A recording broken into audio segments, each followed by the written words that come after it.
two-time university champion, and as a player, you're pushing to end the split on a high note and prove your worth investing in for the future, and that's the opportunity that Bobchin has here. So keep in mind, this is still a team of young players that improved from the spring split. Certainly has looked better, and of course, if they win here, they will completely ruin FlyQuest's potential dreams here, so... Yeah, because FlyQuest is at that 9 wins. 10 wins is the magic number that gets you into playoffs right now.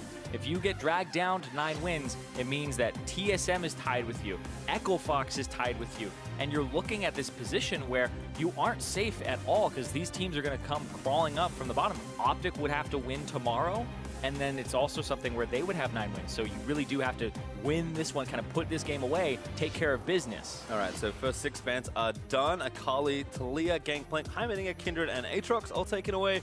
And with Nocturne left open with that last ban from Heimer, that is a pretty easy lock-in there for contracts.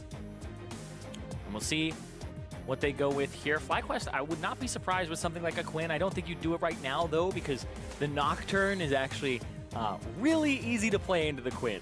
Spell shield away the knockback or play mind games there, and she's also incredibly squishy. Yeah, you think your blind's good? What's this?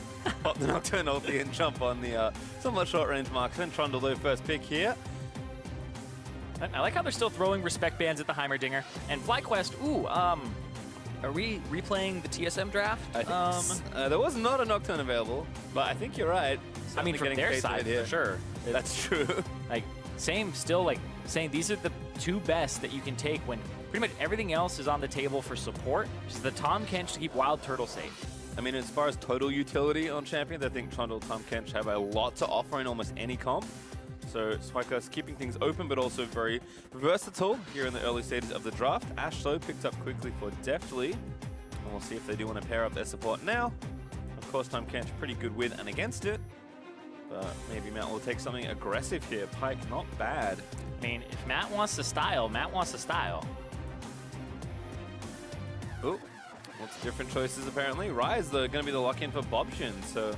Interesting, because Bobchin is actually mostly, I know him as a LeBlanc player or an assassin player, somebody who likes to get in your face, and he's only won, in terms of the second half of Academy, he's only won 2 games. Both of them were on LeBlanc. He's lost on every other champion in the second half of Academy. So we'll be playing Rise here, and it looks like they're going to get some more bans to throw Keen's way. But I would expect, like, the Orianna, the Azir, there's a lot that Keen can play, and he always has so much up his sleeve, too, as this player who has such a large champion pool. Yeah, Rise also not the most threatening laner, so Keen's probably feeling pretty comfortable with whatever he is offered by Golden Guardians. And I don't think it's more about the lane, and this just kind of came to me where, you know, what TSM was doing is playing to the side lanes. You have the Ashe to cover vision and kind of see where the enemy jungler is so you know that you're safe. You just kind of, with less vision in the game, with Tracker's Knife being removed, value of Ashe goes up for split pushers because you don't have enough wards with just the dinky little yellow trinket to cover all your options. So having Ashe hawk shots come your way, having the Nocturne to potentially pivot and come to your lane and shadow you so that you can turn a 1v1 into a 2v1, we might be seeing a split push composition here from Golden Guardians. So 2 support bans there for FlyQuest, so take away Braum and Alistar. Zoe the ban on the Golden Guardian side, so taking away maybe one of the stronger mid laners left away from Keen. Yeah, that one makes a lot of sense. I forgot that Zoe had actually made it through. And a bit surprised, to be honest, that it did. Okay, just banning out 2 counters to the Sure. Rise. And again, like you said, still like Azir, still Orianna, still plenty of options left for Keen, but just take away the ones that maybe make it tougher, as that's a Rumble locked in. Yeah, he's played 3 Rumble games this split. He's won 2 of them. I gotta go check his history really quickly because it feels like he's just...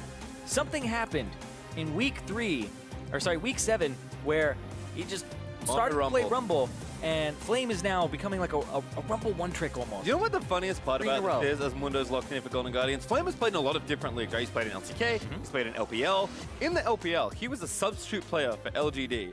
The main top laner for that team was Acorn, who is an extremely famous Rumble player. And we always joked that, like, okay, maybe Flame's going to take some carries, like, when he does sub in. And then he would sub in, and every game he would play Rumble. It was insane. Like, something like 7 games in a row is just playing Rumble. So, certainly practiced on the champion, and seems like he likes it again. And I remember there was a time where it was like Acorn wasn't even playing Rumble. Yeah, right? he wasn't playing Rumble. Flame got to play Rumble. It was like oh, not so rude. Yeah, it was really awkward, actually. All right, Mundo Rakan and Noah Aurelian. Yeah. Still Azir instead for Kane. Yep, the Azir makes a lot of sense here. Pobelter played it earlier. It's actually a decent champion to play into Rise. And it means late game is pretty good. I would say mid game is probably pretty good for FlyQuest here. Golden Guardians, though, you do have to watch that top lane. The Mundo can get a bit out of control. And I like Matt, even though it's a Rakan by himself with no Xayah, still has really good engage range. So a lot of engage from Golden Guardians here. If they see an opportunity to go and they're ahead, they will go. And that's, I think, something straightforward, can be very effective. I think the kind of comp you want here, Golden Guardians don't need to do too much tricky stuff here in the draft to try and take a game. Just, again, pick proactive champions, try and play well on your lanes, and then go from there. For FlyQuest, though, they've shown a lot of strength as a 5-man unit. See how they can navigate a pretty cool comp for them here. Don't see too much Azir plus Rumble, but that's what they've got this time. Yeah, and it's something that, St. Vicious has been very vocal about, his drafts. He cares a lot about them, and the team has been saying that he sets them up and he basically wins every draft on stage for them. They've been very confident in it. And even if you don't, quote unquote, objectively or subjectively, I guess would be the real term, because you can't objectively win a draft, subjectively win the draft, then that gives you this mental edge where you're like, we have the better composition. If you go into the game believing you have the better composition, you're going to play a little bit harder to those win conditions and not have that little blocker where you're afraid of what's going to happen later. It seems like overall, FlyQuest players just really trust each other, and the infrastructure and organization that's been put in place for a team that's had as many base races as they have takes a lot of coordination as a 5-man unit to get that kind of stuff going. So it might seem silly when they're losing games. It seems so dramatic, but given that everyone pretty much has to be very quickly on the same page for you even get there, I think FlyQuest have shown a lot of really great team play. And we'll see what they can get in here against Golden Guardians with their playoff hopes on the line. Only one game they need to win. This should be the one they look to take. And that's usually when you start losing. They picked up a lot of fans, too. I got to say, this team was 7th place last split. Didn't have a postseason, so you kind of lose a lot of momentum, right? Fans aren't seeing you for a few months, and then they come back in. They've made changes. Santorin comes in. They have kind of solidified that Keen is going to be the mid laner when he was playing Academy before, and they brought in JJ. And so kind of 3 changes, brought in St. Vicious as well. A lot of people have picked up a lot of momentum in this team in terms of fandom. All right, well, on that note, we are going to check in with Ovely May, who's got a sideline report. Thanks, guys. I'm here with Coach Morissette. Now, both you and Bob Chin came from Academy, and now you're up here in the LCS. So why is he in today, and how did you help him get here? Yeah, sure. So I just started with the Academy team about a month ago, and Bob is one of the players that I've seen the most potential in. And so I know that he's been ready for this for a long time and that he's really excited for this chance. And yeah, I know he's going to do great. Perfect. Well, best of luck to you. Back to the casters. And we do know Bobson's certainly excited to get a chance here on the big stage. But tough opponent here in Keen. Yep, and he's gone for a W level 1, W auto just to kind of trade. So he'll walk up and auto Keen pretty much every time he can. He will lose the wave shove though, and this will be level 2 for Keen first. So kind of opted into that.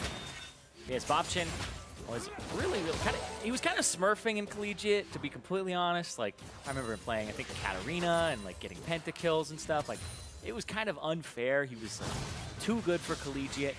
2-time champion there. Actually, something that people don't really know is that UCI, after winning one of those championships, went to the International Collegiate Championship and actually won the, basically, Collegiate Worlds for US. It's the only thing we've won.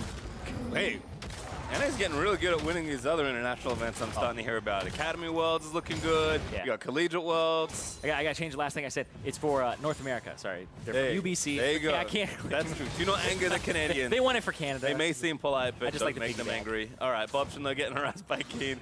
Under the turret, Contract's trying to invade. Here's JJ and Wild Turtle. Here's Matt, though, looking for the double knockup. Is going to land it, but that's just trying to save Contract's life. Ooh, that Q. JJ. Old slap. Oh, that was so good. Contracts went for the smite on the Scuttle Crab to save his life. If he didn't do that, I'm pretty sure he would have been tongue to death there. All right, we only got red buff. Looks like, was that a red to blue invade by... No, okay, Raptors is down. He wasn't that mad. Not that much of a madman. Yeah. Santorin, they're going to take the crab as a result here on the left side. I mean, Santorin just gets to kind of get everything. He's going to get 3 quadrants of the jungle. It's going to be Santorin hitting level 4.5, and then you're going to have Contracts kind of struggling to get to 3, and then he's going to struggle to get to 4 or 5, which is like the big area for Nocturne where you just want to go, I hate my early game, I'm going to level 6, I want a hard farm, but he doesn't have enough camps to farm. Well, Bobson about to feel the pressure. Santorin looking for the gank. Here's Keen sliding over. Bobson, though, just going to time up Tonic out of there. Yeah, but good from Santorin to swap sides now and go to this side. He'll get double scuttles and make sure that Contracts, actually, I don't think Contracts will be able to hit level 3 here. Actually, though, the Krugs are worth a lot. That's something that I always forget about, is that Krugs will actually get you level 3 if you do a full red side clear. You don't need a scuttle for that. It's going to take them, but of course it does take quite a while. It does hit level 3 though, so correct on your jungle experience number calculations. Yeah, it's the Rek'Sai route where you go red, Raptors into Krugs, and then you can go gank, and you'll be level 3. You don't need a scuttle crap. Still pressure here in the bot lane. Definitely a Matt doing a good job here with the Ashe and the Rakan. We'll see if they can kind of do much more here. Nice hog shot there. He's going to spot Santorin, who's maybe looking actually to the bot lane. Just looking to pressure here. If they can actually find at least a flash.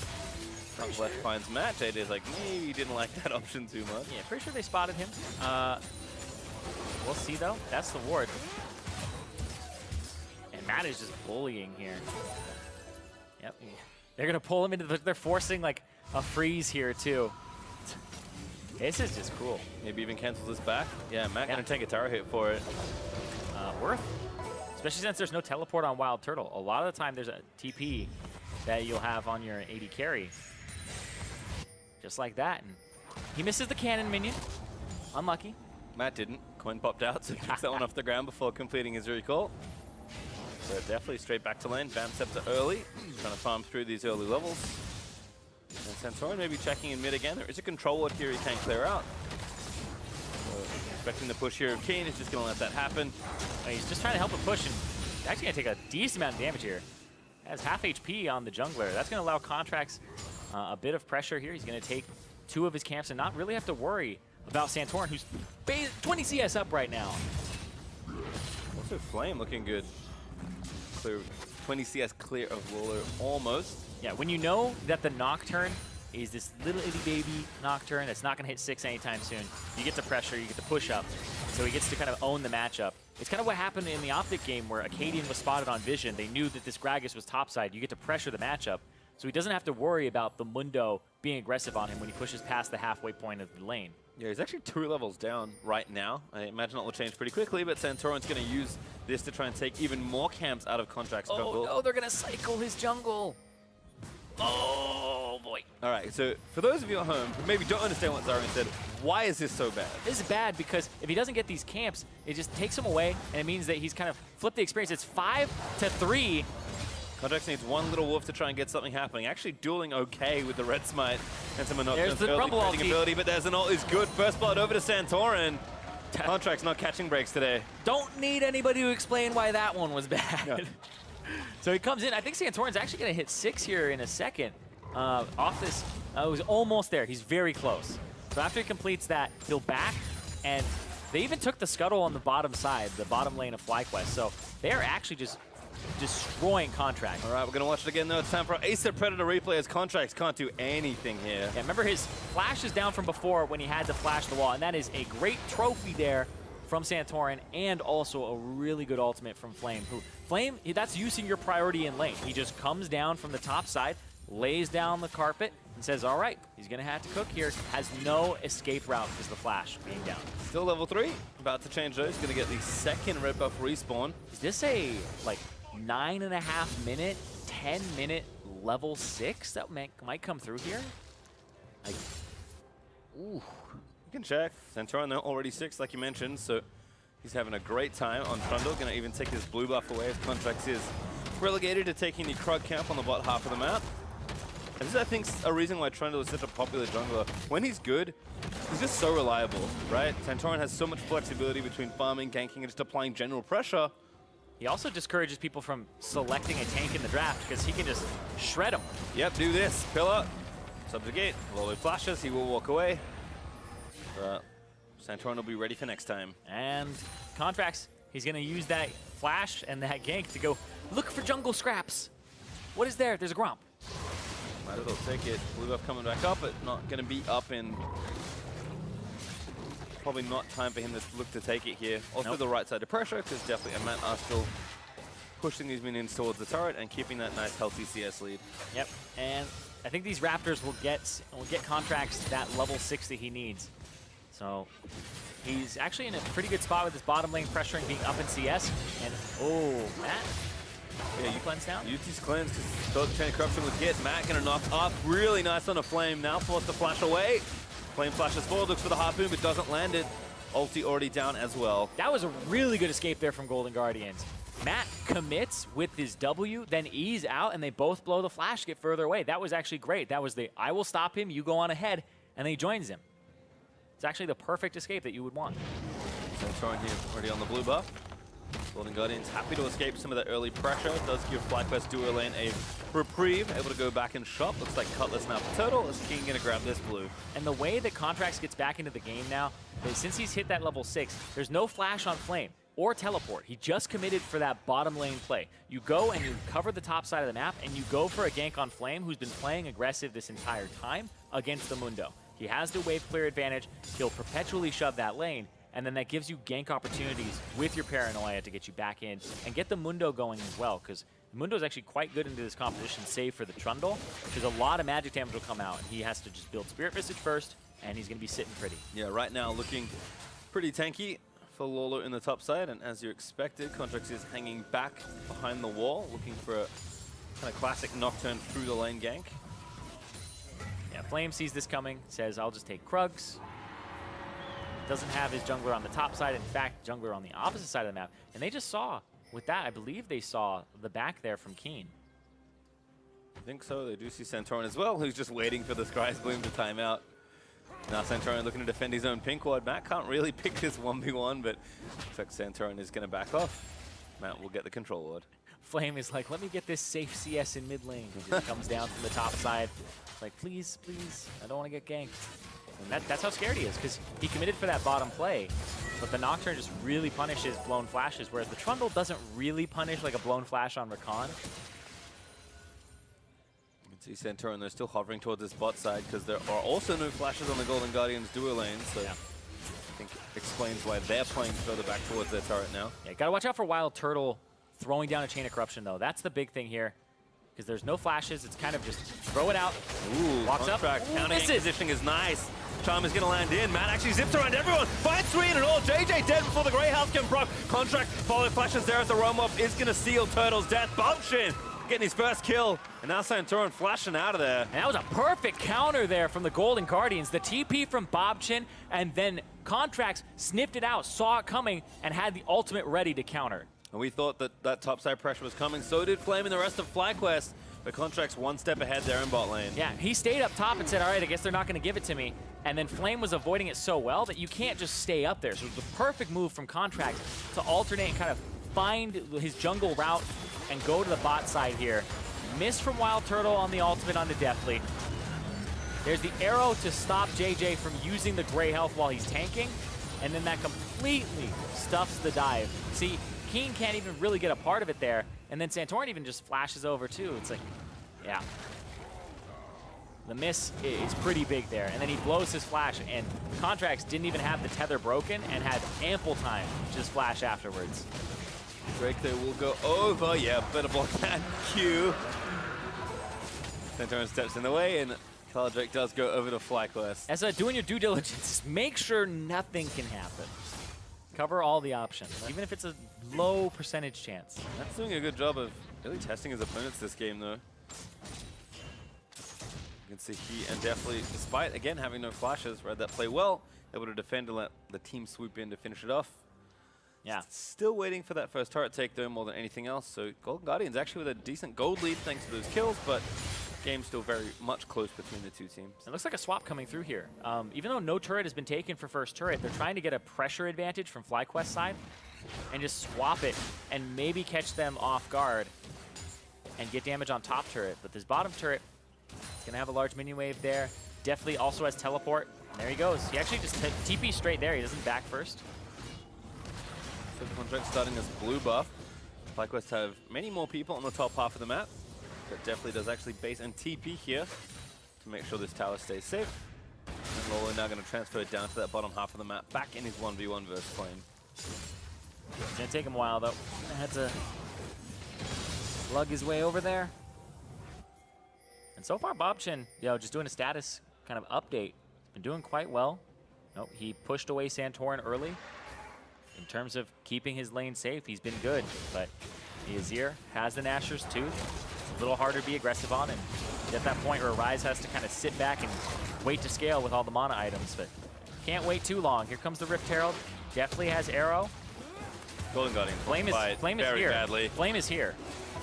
I don't know if they can though. Bobchin is going to ward that out, but Keen's over, looking for the scoop back, does find it to the side, but now King going to get rooted up, and that actually might be a collapse or a kill. There's Contract going to dive in onto the Azir, looks for it, he really wants it, Matt, he's going to try and find it, right, the 3-man charm in a knock, and that's going to force Keen to flash away. The Equalizer though turns it all the way back around for FlyQuest.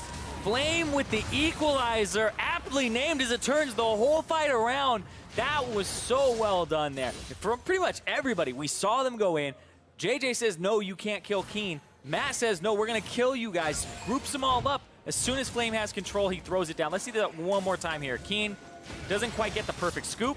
Pushes Bobchin off to the side, who then speeds away with the combo. And then because he chunked him to half, Contract sees the opportunity, gets close, pulled him into the belly. Arrow into Charm again onto Flame. And then as soon as he has control, he just overheats with the Flame Spitter, and he has the ultimate down. That's so much damage to come across. And FlyQuest get a few kills and equalize the gold right back up. We are dead even. And none of them go to Flame. Exchange. That's one of those ones where you go, man, I did so much work. Where are my kills?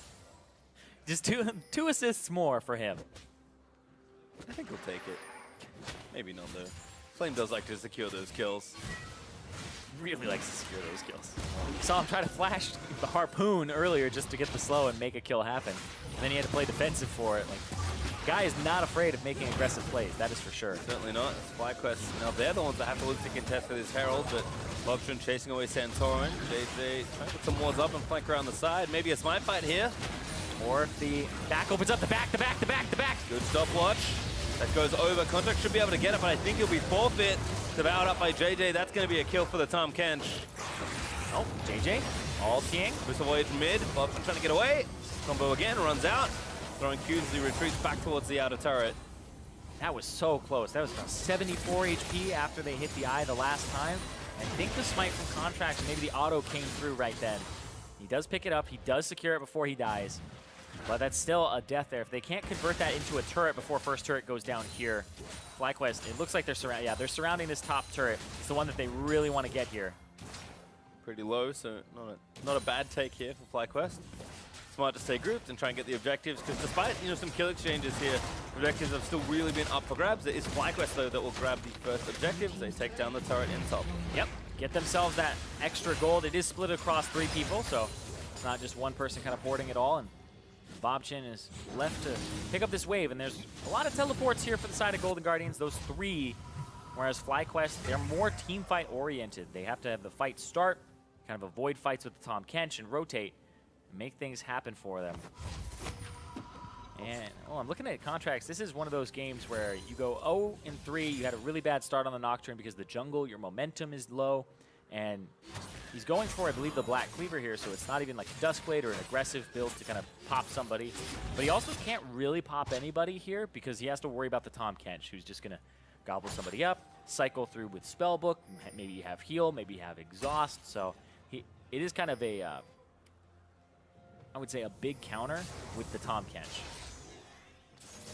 Again, we saw Death's Arrow also miss for the same reason. But Golden Guardian's going to have to look for something here around the next Drake. 30 seconds till the Infernal will spawn.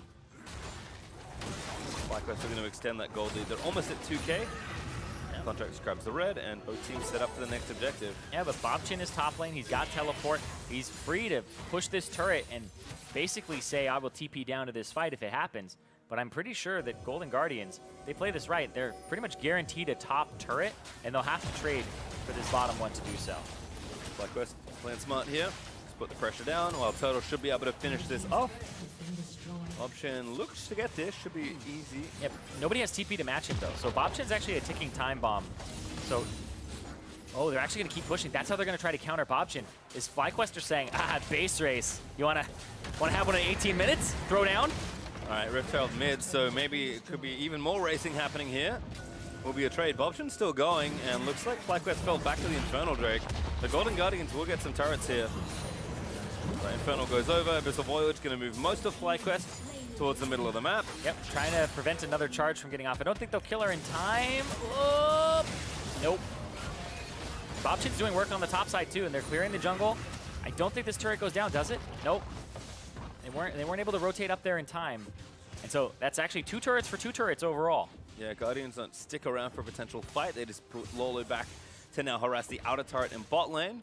But given where Golden Guardians were, trading not too bad there. Yeah, I do feel like that mid turret is so important though, so Golden Guardians will have pretty easy access to that side lane turret. But now they have to watch out in that bottom half of the map, being such a long lane.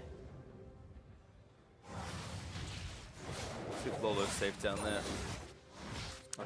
He is Dr. Mundo, so he'll be very safe. Yeah, I think especially after the early pressure he did feel in the laning phase. Not particularly afraid of Flame right now. But I think at this point, despite the good Merlo purchase, is just looking to aid in team fights more than anything else. Lolo's just like, all right, I'll take the turret if you let me. Yep, Mundo, a tank that beats you in split push if you are a mage. So just builds full magic resistance, and then you can see the coverage too. Flame is actually playing really well in terms of he's backing up when he doesn't know exactly what's going on. So you see the vision coverage from Golden Guardians on the bottom half of the map there in the enemy jungle. That's what makes him back up. He knows that it's all darkness there. They'll probably play to that side. It's just like when he thought the contracts would gank him because he had no flash. So Flame is playing situationally when it's ambiguous and you don't know what's going on. He's playing actually pretty reserved, and it's working out for him because otherwise he's going to end up dead.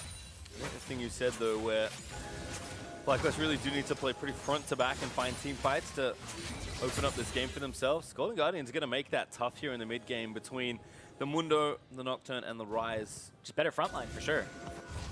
Better frontline, more engaged on the side of Golden Guardians. But also 1-3-1. Yeah. Ability to pull FlyQuest across the map. TP in, that's definitely. Actually has 2 items now, so finishes Hurricane off the Blade of the Ruined King. Should make farming up to item number 3 that much easier. Yeah, this is kind of that annoying Ashe build where you can slow multiple people, and I actually think it's still in the game where if you have Runan's Hurricane and you activate your Q, the bolts will acquire different targets. So normally Runan's can only hit 2, but I'm pretty sure you can hit 5 people at a time as Ashe with Q on and Runan's. That one I did not know about. Yeah, it's because the Q is like so many tiny little bolts, yeah, and it just randomly acquires them, so you end up hitting 5 people. You just same amount of bolts, but you hit 5 people. Oh, it looks like he tried Realm Warp. Yeah, he tried to interrupt Realm Warp. Figured it out. Whenever someone does something silly, check for flash and ultimate cooldowns, people. Yeah, I love like this little game where it's like, I wasn't looking for a second, and then you try to use the context clues of what happened. You like almost reverse engineer you, detective work. Yeah. Put your little plaid hat on. Sherlock pastry. Gotta compete with Medius and Medius. That's true. Medius and Bet. Alright, definitely with the hook shot. Finds 2 channeling in a brush. I'll get back safely though. Yep, but he still knows that people were backing there, and so it's not as bad of an area, and they get to cover the bottom half. So now, warding for the split push.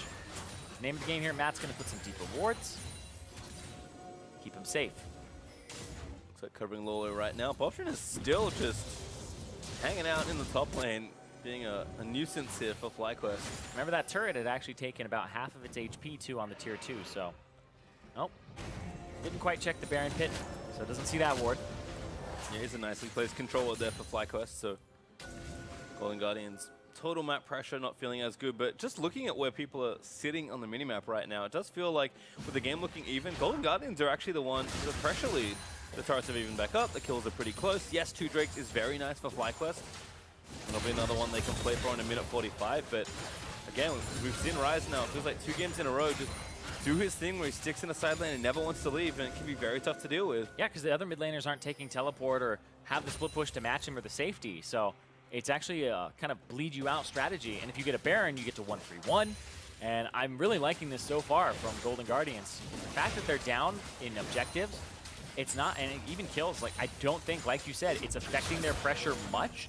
FlyQuest will have some opportunities to exploit it, but if Golden Guardians actually play this right, I think they have way more pressure to actually exert on the map with the Mundo forcing teleports and the Mundo forcing kind of Flame to want to join team fights, whereas Bobchin will also be able to just play the Rise and kind of force the hand, and there's not enough vision in the game to cover everything anymore. Yeah. If, however, a team fight is found for FlyQuest, and 2 items for Azir and Varus, I mean, it be pretty straightforward. And I want to touch on that.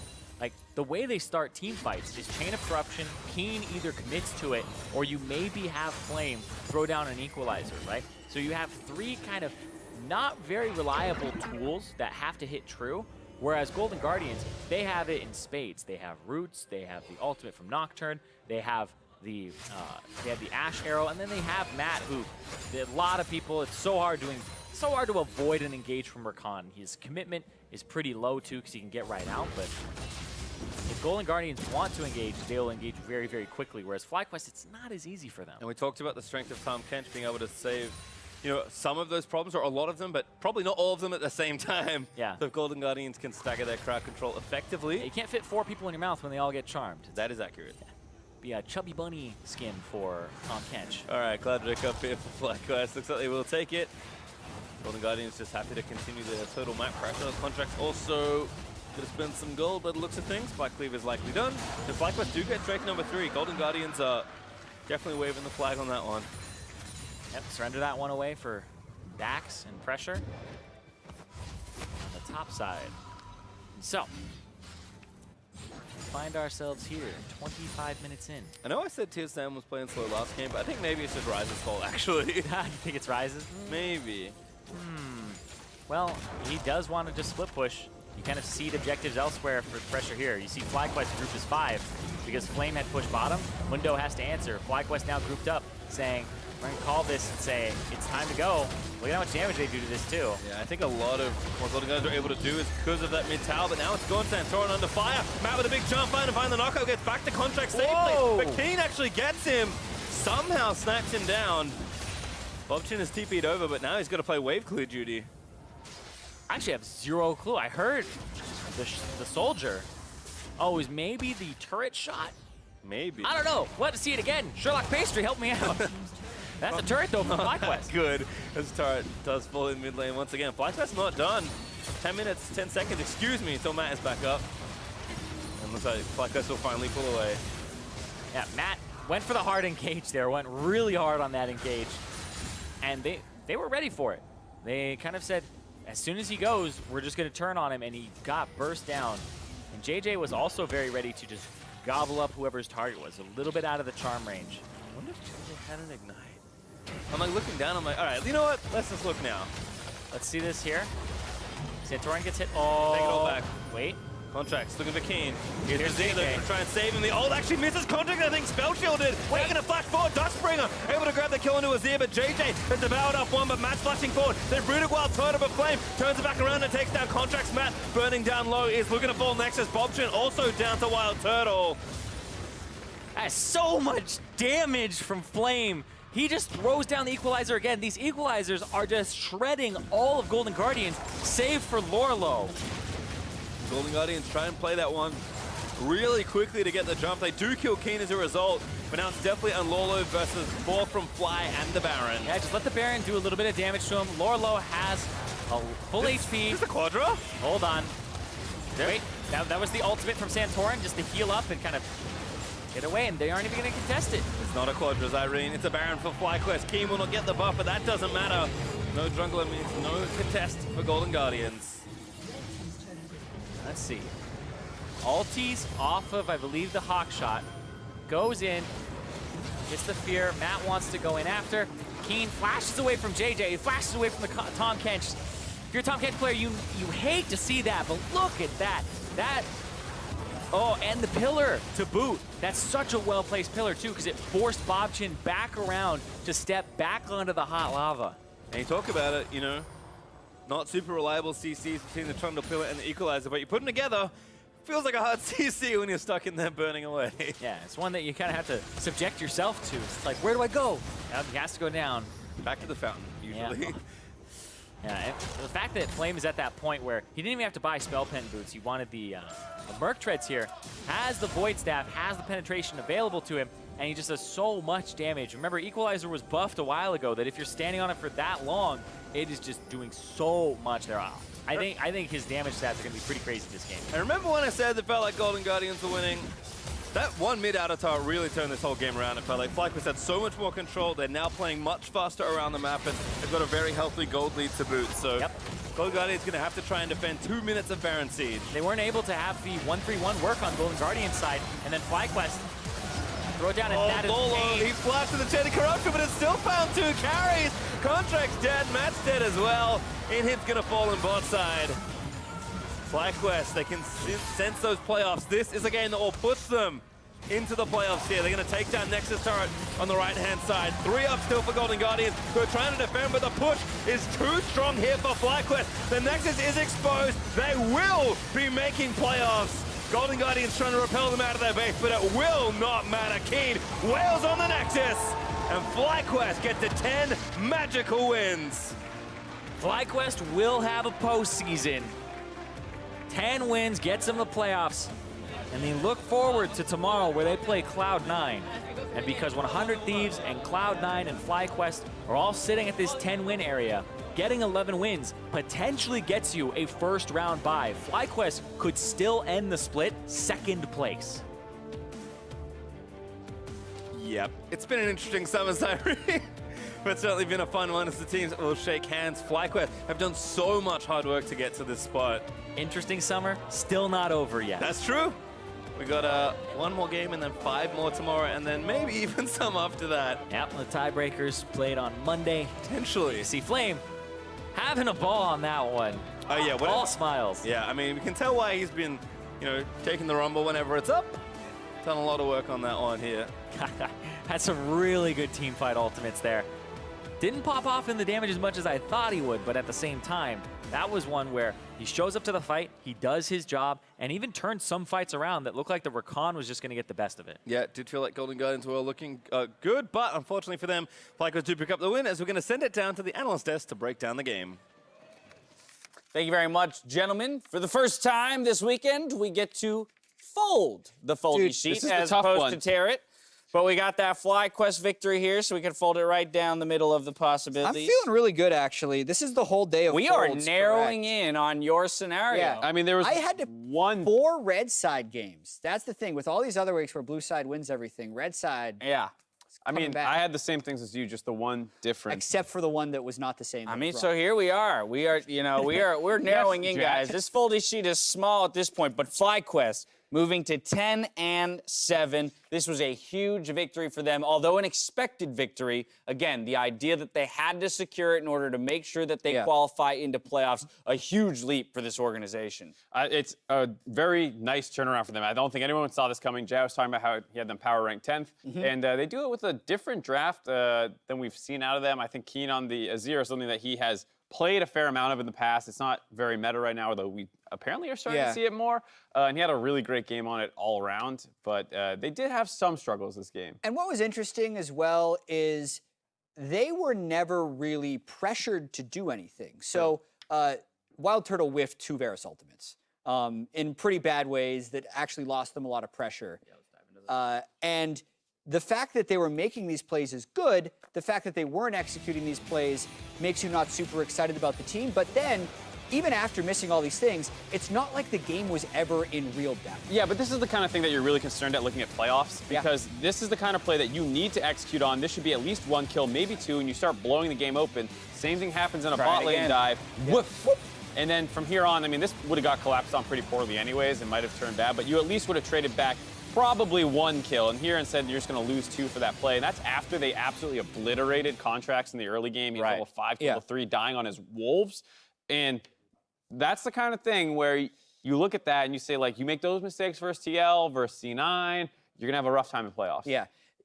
To that end, though, they really did destroy Contracts. Yeah, without a doubt. I mean, there's still a lot of high points in this game. I'm being negative. He wasn't level 6 until around 9 minutes, and his vision score At the end of the game. was 19. The second lowest. Of the split. I believe the lowest was Xmithy, and that might have been in like their 20-minute Against Golden Guardians, funnily enough, when they got hard smashed. But in a much substantially longer game, not only did he have a low vision score by virtue of comparison to other junglers, he was the lowest in the game itself, even losing to his own laners. He could never sweep wards because if he tried, he'd always die.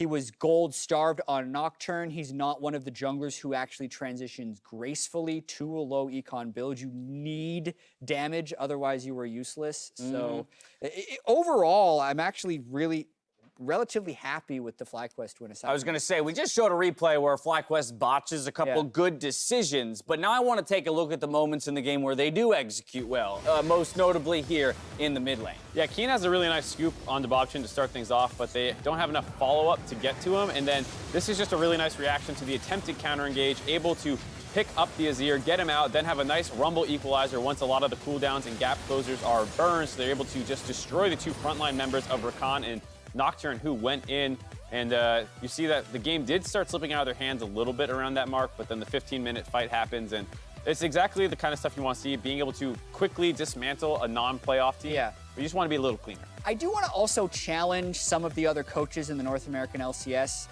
This is the 4th game in a row that FlyQuest has played Rumble, Trundle, and Tom Kench.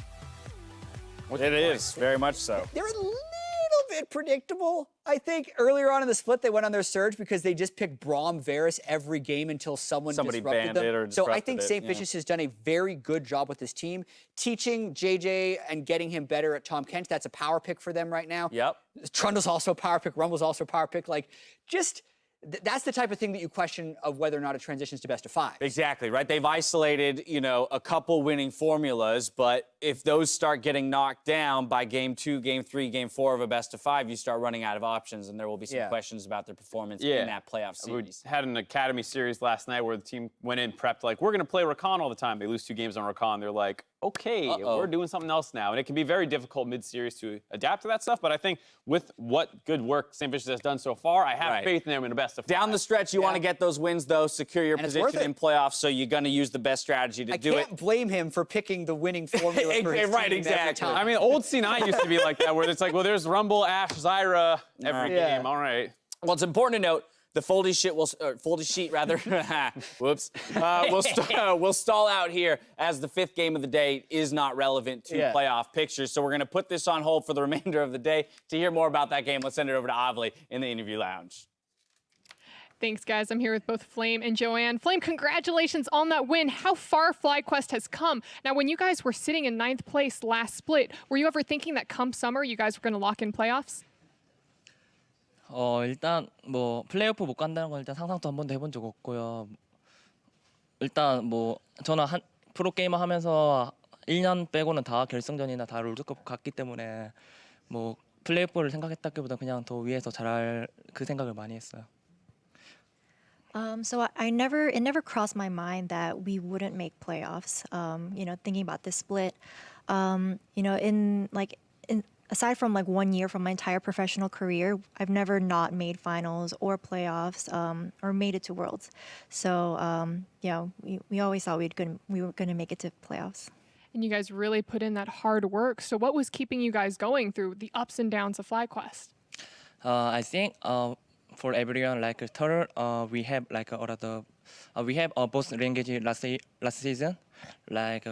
We don't have a translator and using speaking Korean person now. Just I think he's really play better than last split after just almost 5 native player, and other new players like Lucas and Keen and JJ, they are really good attitude and good personality, and so usually our atmosphere and feedback is really good.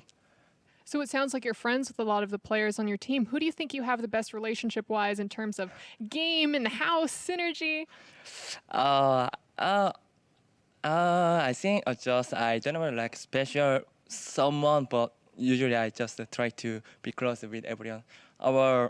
Every guy is so good guys. So yeah, I like our team. Well, they're all good guys, and all of you guys are going into playoffs together, and preparation has to start immediately. So how are you guys going to approach it? 이제 플레이오프 되는데요. 준비 어떻게 해요? No matter what, or we play up or just regular season, we just try to do same thing. And I just like play up more like BO5. It's really exciting to play. Well, I'm wishing you the best of luck going into those. Congratulations again, and thank you, both of you. And there is one more game before we call it a day. Clutch Gaming goes against Counter Logic Gaming, so we'll see you here after this.